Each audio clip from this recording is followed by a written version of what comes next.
Resistance is a time-honored biblical tradition. The heroes of the Bible stood up to the principalities and powers of this world and declared that God shows us a better way of living, and that way is a way that they were going to follow. In the book of Acts, Peter and the apostles explicitly say, we must obey God rather than any human authority. We can do the same in our time by learning from our ancient scriptures how joy can be its own form of resistance to the principalities and powers.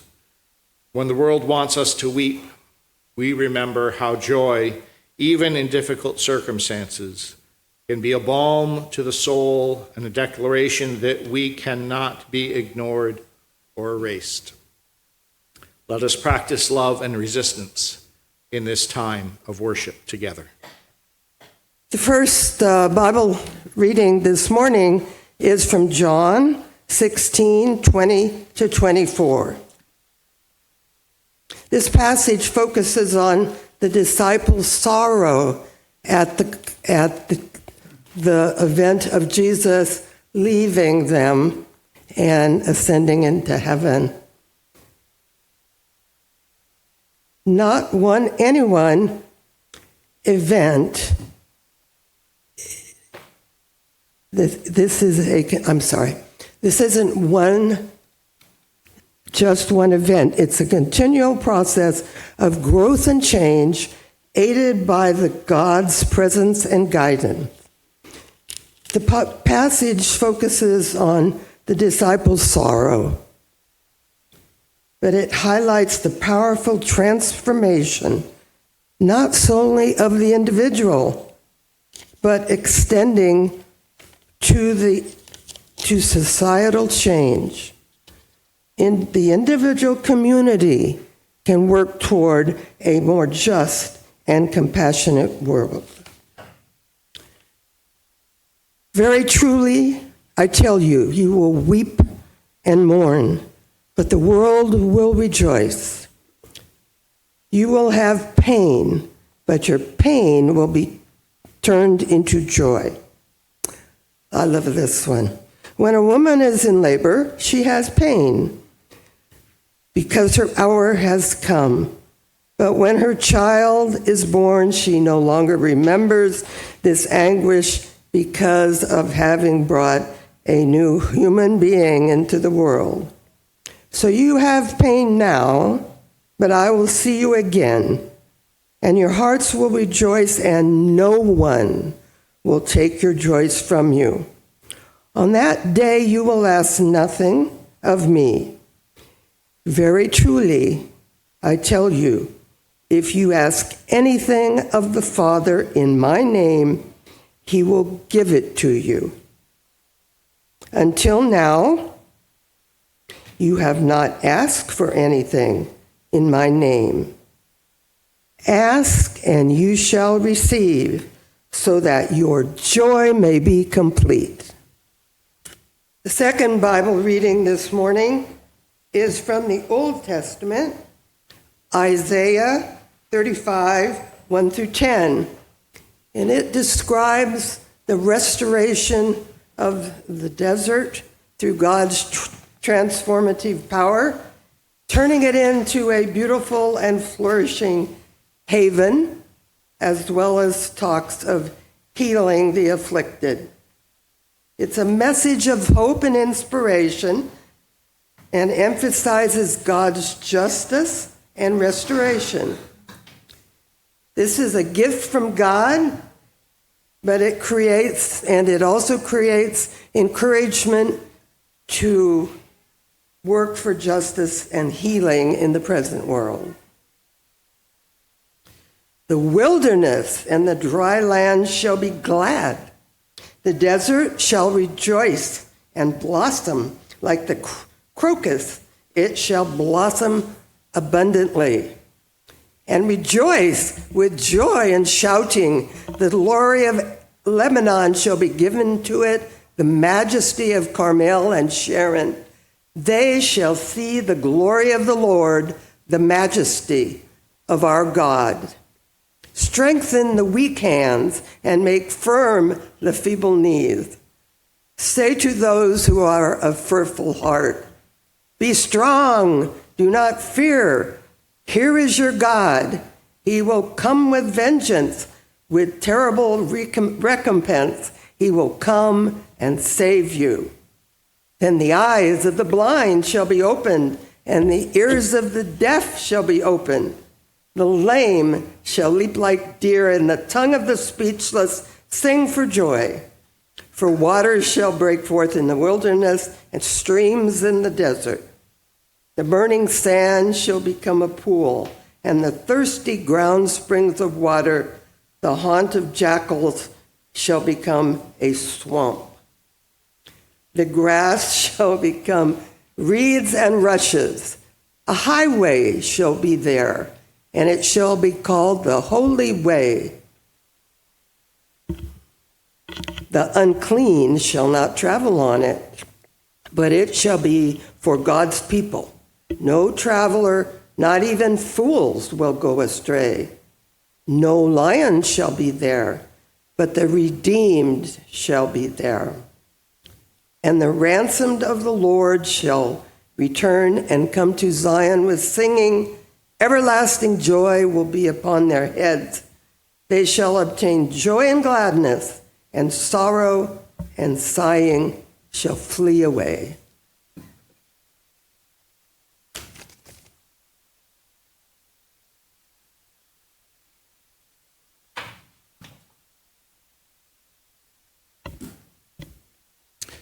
When I was planning this Resistance is Biblical Worship series, I did not, at least not consciously, remember that the last weekend in June is Pride weekend.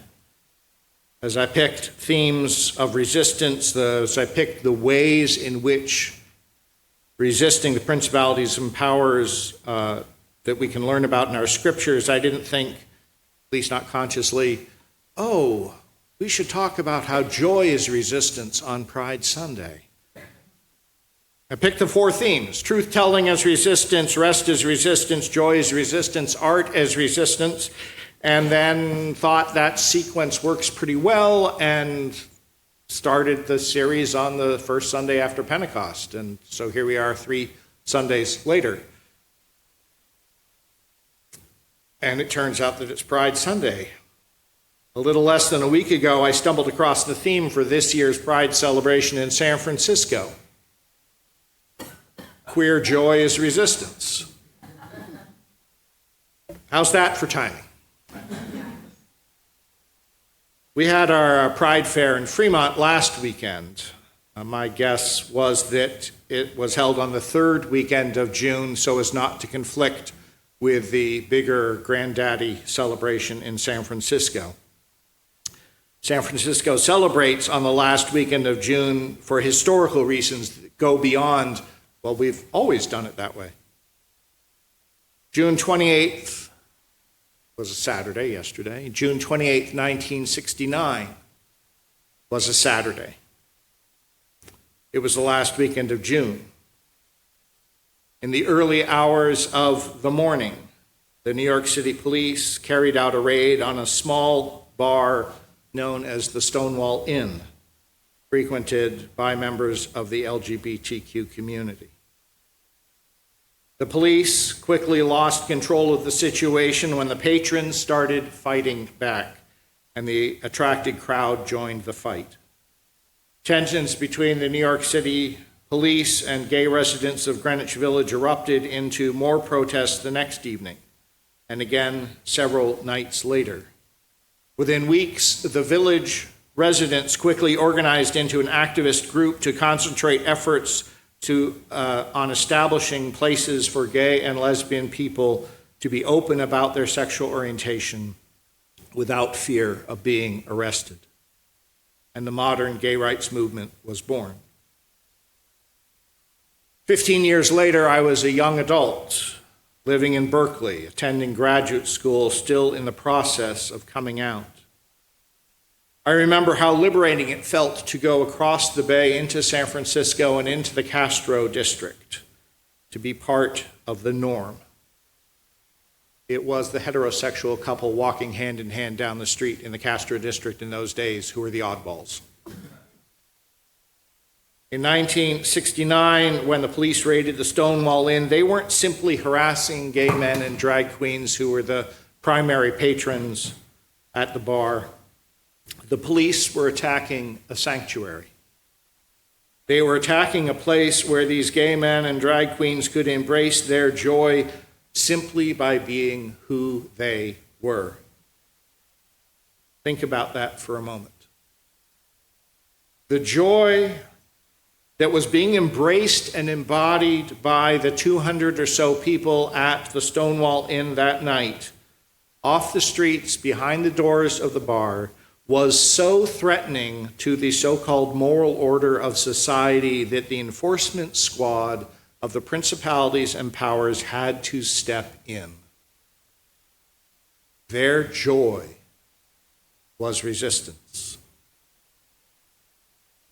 The connection between joy and resistance may not be so clear in our scripture readings today, so let's spend a moment looking at them. The reading from John comes from the middle of a 4-chapter section of the gospel that is known as the farewell discourse. Jesus in John's gospel talks a lot. Goes on for 4 chapters just saying goodbye to the disciples. We pick up right after Jesus has said somewhat cryptically that the principalities and powers of his day were going to kill him. Though at least some and maybe all of his disciples did not understand what he meant, our reading is Jesus' attempts to explain this. To paraphrase the passage, Jesus says that things are going to happen that will cause the disciples pain and grief. They will weep and mourn, even as the principalities and powers rejoice. This will hurt, but stick with it because your pain will become joy. And then Jesus uses a simile that makes so much sense to me. Childbirth is painful, and a woman goes through the pain because of the joy that waits on the other side. This will hurt, but stick with it because your pain will become joy. It seems to me that one of the things Jesus is saying in this passage is that there is an antidote to grief and pain, and that the principalities and powers cause, and that antidote is joy. Isaiah 35 comes out of the Babylonian exile. Its central image is of a desert coming alive because of the gift of water. In the first verses, the very land itself experiences and expresses joy. And it is all because of the power and generosity of God. Then there are some verses which, in Monday morning Bible study, we found a little troubling. Strengthen the weak hands, make firm the feeble hearts. Say to those who are of fearful heart, be strong, do not fear. Here is your God. He will come with vengeance, with terrible recompense. He will come and save you. They're not surprising words, at least not to me. They're words intended to empower people who are feeling disempowered, who are feeling powerless, and help them cope with fear. God is coming. The bad guys are going to get theirs, the prophet seems to be saying. Karma, baby. Engage your schadenfreude. Only God doesn't bring vengeance. Or if God brings vengeance, it's a very strange kind of vengeance. Then the eyes of the blind shall be opened, the ears of the deaf shall be opened, and the lame shall leap like a deer, and the tongue of the speechless sing for joy. For water shall break forth in the wilderness and streams in the desert. The burning sand shall become a pool, and the thirsty ground springs of water. The haunts of the jackals shall become a swamp. The grass shall become reeds and rushes. Sure, those first couple lines seem a little bit ableist. The eyes of the blind shall be opened, the ears of the deaf, the lame shall leap like a deer. tongue. But talk to Marilyn Singer about time she's gone with her husband Bob on medical trips overseas to perform cataract surgeries on people who are blind and have their sight restored. And I will never forget, soon after we moved into this building, into this sanctuary with its hearing loop installed around in the sanctuary, when Bob Morris stood up in the middle of the worship service, he was so overcome with joy because he could hear what was being said through the sound system. He had to express it. Though we have troubles now, joy is coming. Though we are suffering now, joy is coming. Even if you can't experience joy in this moment, hold on to the promise that joy is coming. Ingrid Lee has identified at least 5 ways that joy is an act of resistance. Joy is a propulsive force, which is why autocratic regimes try to ban it. In China, under Mao, listening to the music of Beethoven was a crime. The Nazis targeted Jewish folk music. The group Pussy Riot kept getting arrested in Russia. There was a time when drumming was banned by the British in Trinidad. Over the course of 4 years, 1987 to 1991, a series of protests involving mass singing together swept across Latvia, Lithuania, and Estonia, and eventually led to their freedom. It is known as the Singing Revolution. Joy is a propulsive force. Joy creates unity, and not only in human beings. Elephants celebrate if their herd is separated. When they reunite, they have celebrations. They stomp around, they pee a whole lot, elephants, and they trumpet. Wolves howl together after the hunt. Chimpanzees, who create really hierarchical troops, have been observed in captivity creating celebration when a caretaker delivers a bunch of blackberry vines, a favored food, into their enclosure. And during those times of celebration, the hierarchy flattens out. It doesn't flatten out completely, but it flattens out. And it becomes a more egalitarian troop for a while. It happens in humans too. Communal joy provides a kind of glue that unifies a group, and a unified populace is harder to control. Joy lets us reclaim our humanity. When communal joy represents an outright danger to a repressive regime, individual joy can also empower resistance. While the basic tactic of oppression is the denial of a group's humanity, joy affirms humanity. Joy is a sign of vibrant life, of thriving. I think this is what the San Francisco Pride celebration is claiming in this year's theme: queer joy is resistance. This is why Black activists remind Black folk, don't let anyone steal your joy. Joy is an act of resistance because it claims our humanity. Joy disrupts expectations. Joy can support activism by its power to disarm. Joy takes something that might be threatening to people, such as difference or otherness, and makes it less so. Pride parades teeming with people sporting all kinds of rainbow paraphernalia blur the line between protest and party. It is hard to sit on the sidelines in judgment. when you're around so many people having fun. And joy promotes resilience.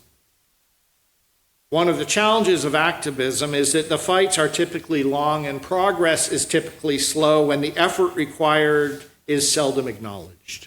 And burnout is a serious risk. Rest is vital, and rest alone doesn't create resilience. Research shows that small bursts of positive emotion can help reset the body's physical responses to stress so that people can continue the fight from a place of well-being and strength. To put it another way, joy is more restorative than vegging out in front of the TV. So here's your reminder. Your joy matters. Your joy is not frivolous. Your joy is not selfish. There is no need to apologize for your joy. Celebrate it. Your joy is sacred. Your joy is healing. Claim it. Amen.